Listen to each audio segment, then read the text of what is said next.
And before we get to the big golden ball address of Prime Minister Shri Narendra Modi, let us set this into context. And let's call on stage our special guest from India, the Senior Minister in Narendra Modi ji's cabinet, Jyotiraditya Scindia, the Minister of Communications, and Donia. The News9 Global Summit will in fact feature a series of insightful and knowledgeable sessions, and within the automotive category, alongside different other industries, dignitaries will be participating as well.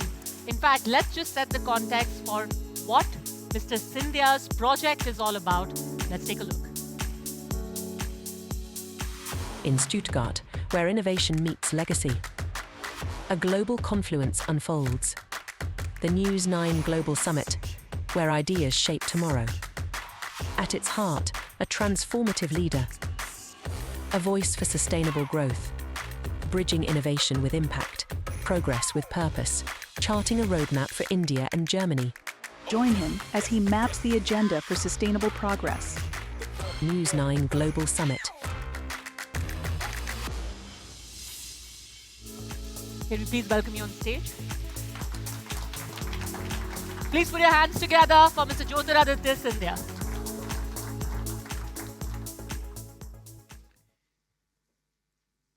Seated with me at this Golden Ball session, Minister President Baden-Württemberg, Mr. Winfried Kretschmann, my friends from yesterday, Mr. Hassler, Mr. Ruben Kasper, Ambassador Govt, the evangelist who has put this event together in such a historic manner, Varun Das ji of TV9, ladies and gentlemen from across Germany present here today, friends from the media, and all are fans of TV9 from across the globe. It is indeed my honor to be here at the Golden Ball session. I have heard that yesterday and all of today's deliberations have yielded very concrete steps in the direction in which India and Germany's relationship must head. And as I mentioned yesterday, this relationship has always been a historical relationship between two peoples, two cultures, symbiotic in their nature, complementary in their nature. Today, I shall talk about India's turnaround story. If you look back in history, civilization has always recorded the rise and fall of nations. But the rise and fall of nations do not merely follow the tide of time. Like ships, they are anchored in their leadership. They are anchored in their strength. And in India's case, a country that has witnessed a transformative journey in the last decade under the leadership of Prime Minister Narendra Modi, a country that has today graduated from being Asia-Pacific to Indo-Pacific, that tells the story of India's arrival, the story of India's rise. But as we talk about India's rise and India's arrival, what are the levers behind this transformative change? What are the levers behind the emergence today as a global power? And as they always say, the engine of the ship is always the captain ship. And under Prime Minister Narendra Modi ji, the direction that this ship has been given, the routing that this ship has been given, taking it to newfound destinations and newfound heights. Suffice to say, it has been a 180-degree turn. Prior to 2014, the 60-year-old socialist straitjacket has been thrown off. Myopic policies that restrained the growth of a great country, myopic policies that were tailored for sustenance,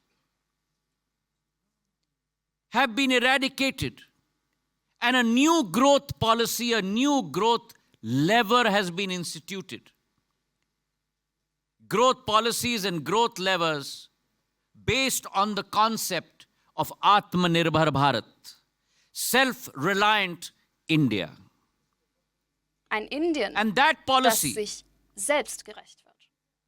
under the leadership of Prime Minister Narendra Modi ji, over the last decade, has resulted in a country that is far more confident, a country that is far more consequential as an economy, and a country that is marching down the path of progress at light speed.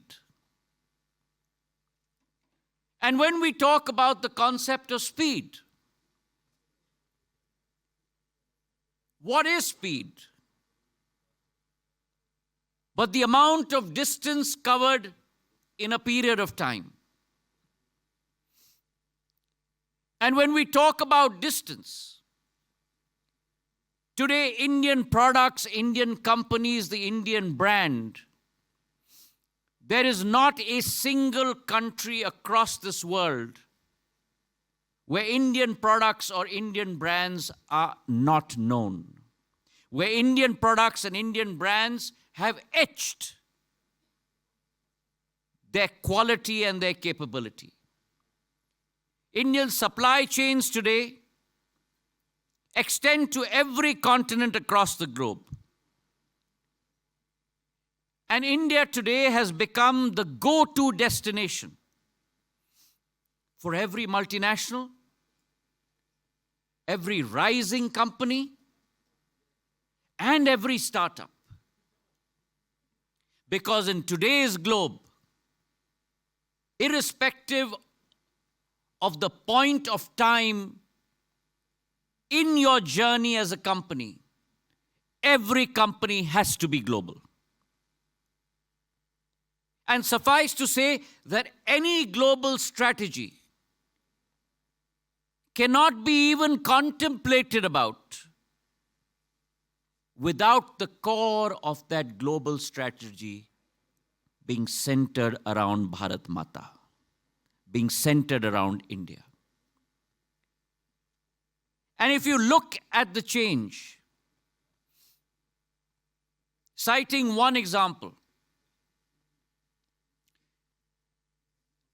the ubiquitous part of our lives,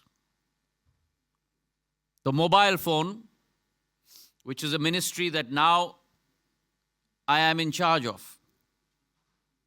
Apple came to India to manufacture mobile phones in the year 2021. They had a turnover of $1.6 billion. Today, 3 years down the road, Apple's turnover from manufacturing iPhones in India, the only country where it has manufactured phones outside China, is $8.1 billion.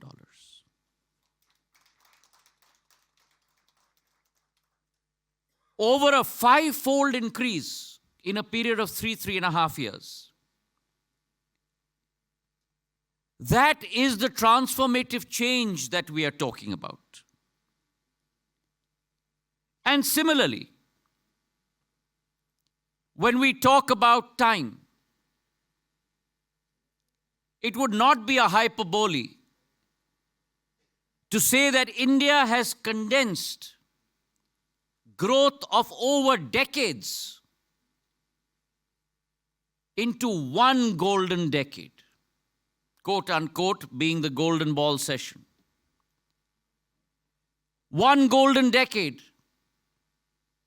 where in 60 years in India, you had 90,000 kilometers of national highways.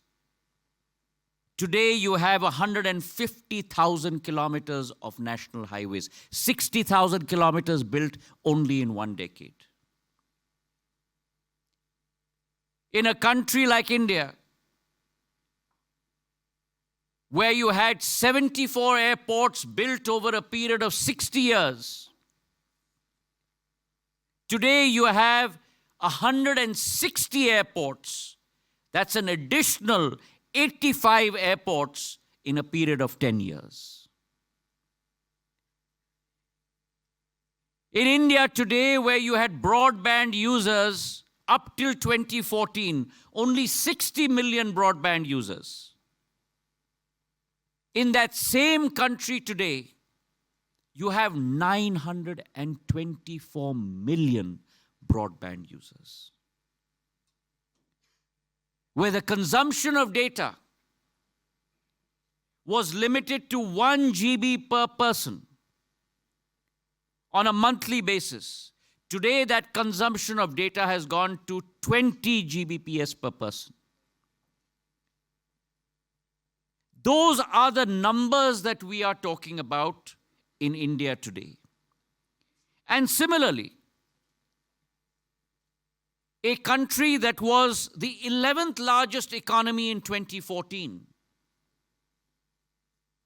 today at close to $4 trillion,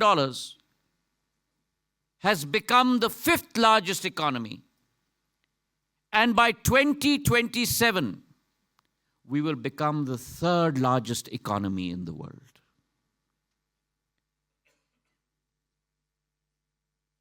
On foreign exchange reserves, a country that had close to $304 billion today has $684 billion in terms of reserves. In terms of exports, a country that had $446 billion worth of exports today has $777 billion worth of exports. And therefore, India, ladies and gentlemen, has transformed itself, is transforming itself, both at scale and at speed. And we are poised to create a new economic miracle, not only across South Asia, not only across the global South, but across the length and breadth of humanity. Now, this progress that we talk about today under the leadership of Prime Minister Narendra Modi is not only about numbers. It's about the ability to transform lives. It is about our targeted welfare measures that have changed the lives of our citizens, from Kashmir to Kanyakumari, from Bharuch till Arunachal Pradesh. And this empowerment of our people has transformed our continent from its roots to be able to compete in a globalized world. In 60 years of our independence, we had built 30 million houses for the poor.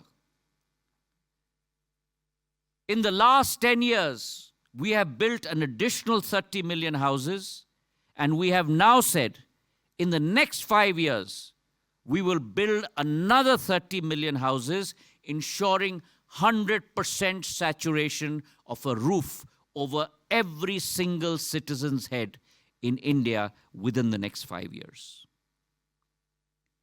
Similar is our case with regard to toilets.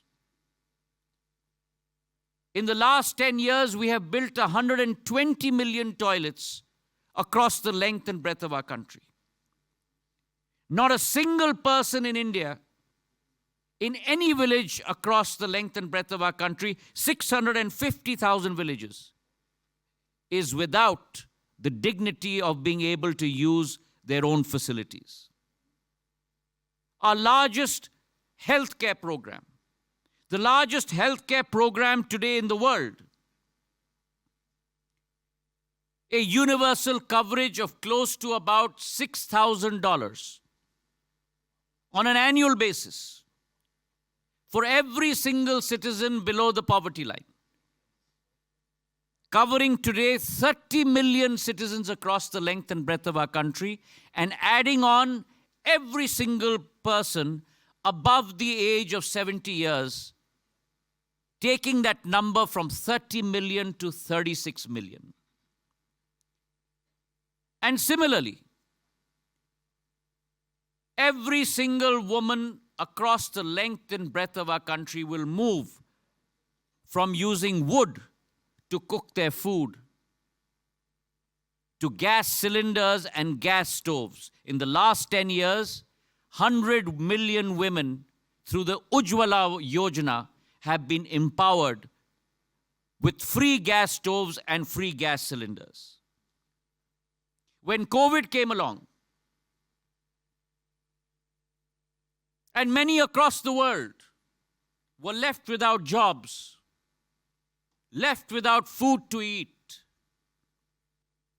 under Prime Minister Modi's leadership, we committed ourselves that not a single citizen in India will go to sleep on an empty stomach. We instituted a food program for 800 million people across the length and breadth of our country. And that's why we use the refrain that India is moving both at scale and at speed. And all of this, ladies and gentlemen,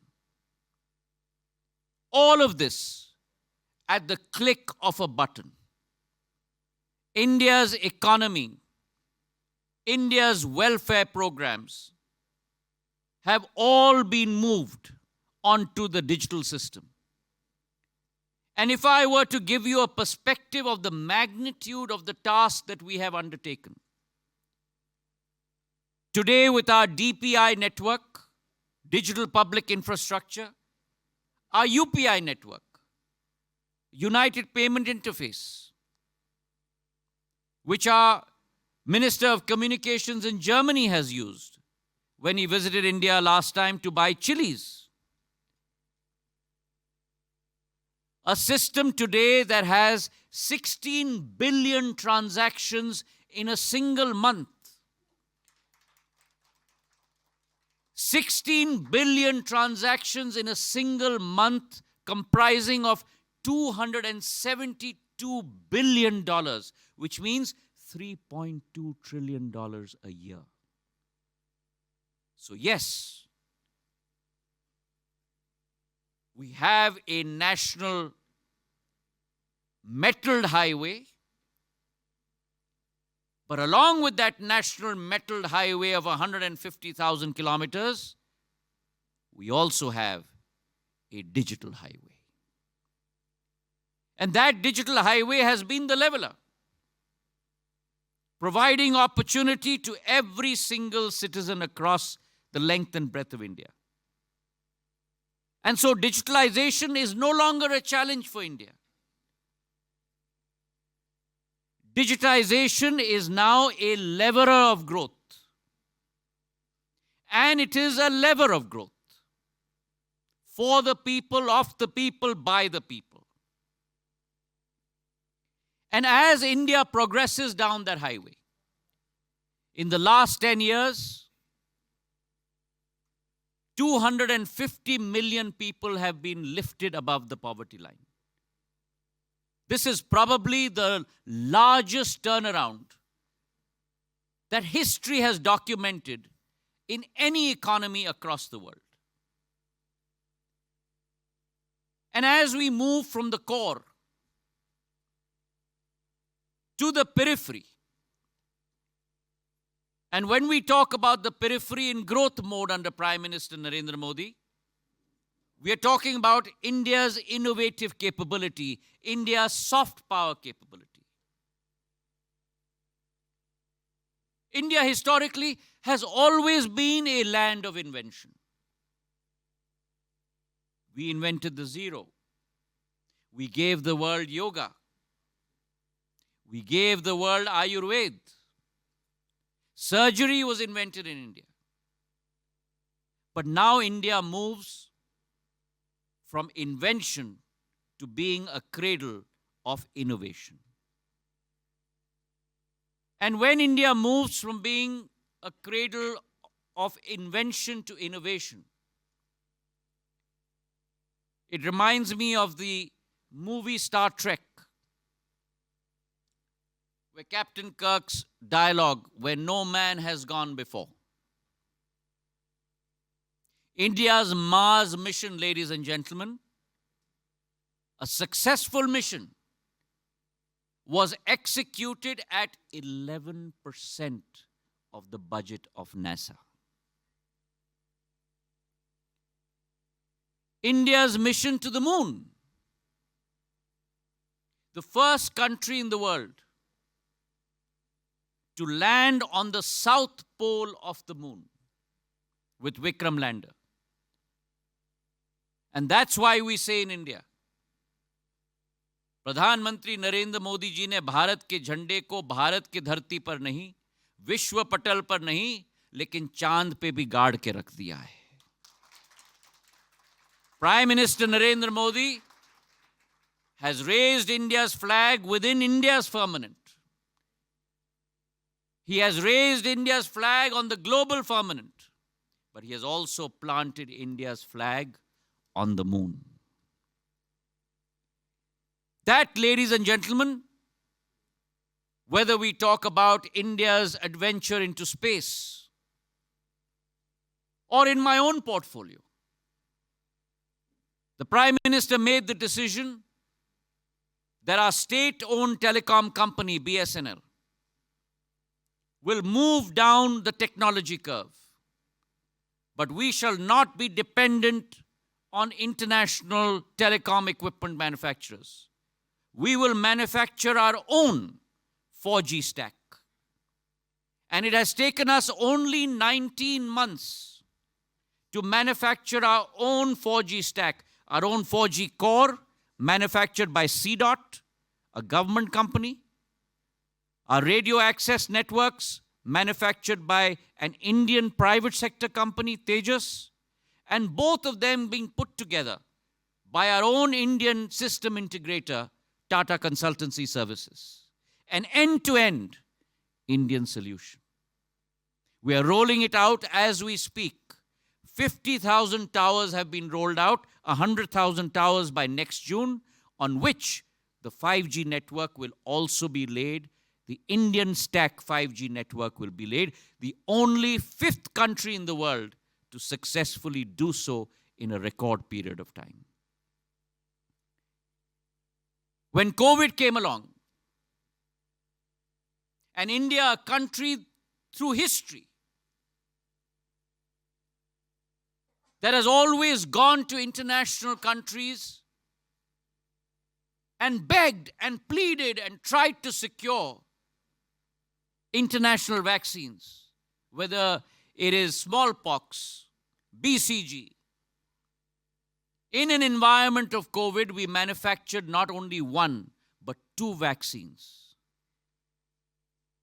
Inoculated 2 billion shots across our 1.4 billion population. But not only that, but exported our domestic vaccines to 100 countries across the world.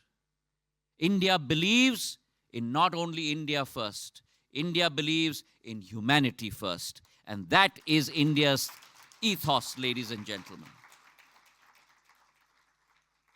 So while I was talking about telecom, let me assure this august audience here that we followed the world on 4G. We marched with the world on 5G. But we shall lead the world in 6G. Our Bharat 6G alliance will contribute over 10% of the patents in the new 6G rule-making network. But whilst we say all this, we also look at the entrepreneurial energy of India. A country in which Prime Minister Narendra Modi started up the Startup India initiative. We had just but a few startups that we could count on our fingertips in 2014. Today, with the democratization of technology, the democratization of opportunity, the democratization of progress, we have over 140,000 startups in India. 117 unicorns. For every 10 unicorns in the world, one is based from India. So India is the cradle of innovation, the cradle of invention, and the cradle of entrepreneurial opportunity. But as we move ahead, India's strategy is to grow, but to grow with the world alongside it.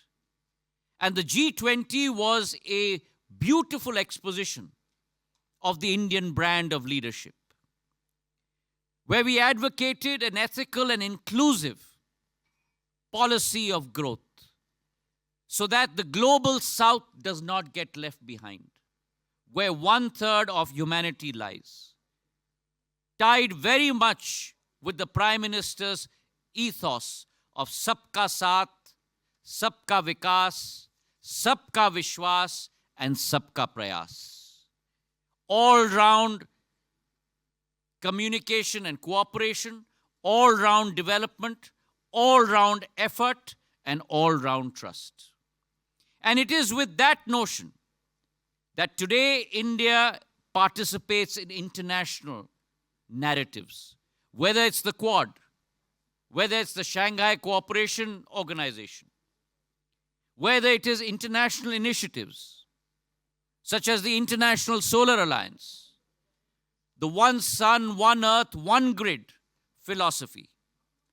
And while India embarks on this policy, it is also important to understand that India's thought process is to ensure that every country, great or small, participates in humanity's progress. So while India moves ahead, India has also transformed herself from being a rule taker to a rule maker. An ability to create her own future, an ability to create her own destiny.